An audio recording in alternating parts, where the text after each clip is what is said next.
English Numbers Deep Dive. Mastering Fractions and Decimals. Hello and welcome to another exciting episode in our English learning series. Today, we are focusing on the fascinating world of numbers, but not just any numbers. We're venturing into the realm of fractions and decimals.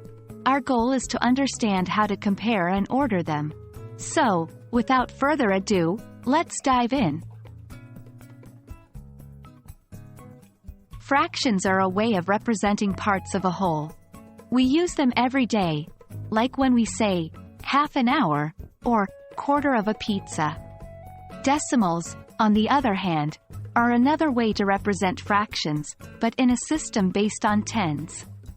When you see numbers after a decimal point, like in 0.75, it's a decimal representation. Remember, fractions and decimals are just two different ways to represent the same thing, a part of a whole. Let's learn how to compare fractions and decimals. To compare two fractions, we need to find a common denominator, while comparing decimals is usually straightforward as we compare from left to right. Here's an important trick. Converting fractions to decimals or vice versa can often make comparing them easier. Now that we can compare fractions and decimals, let's talk about ordering them. When we order numbers, we arrange them from smallest to largest or vice versa. When ordering fractions and decimals, remember to convert them to the same format, either all fractions or all decimals. This will make your task much easier. Now we're ready for some practice.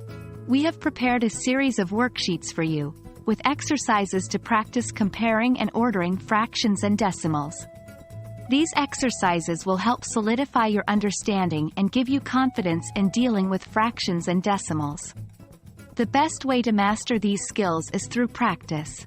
So don't hesitate to redo the exercises until you feel comfortable with the concepts.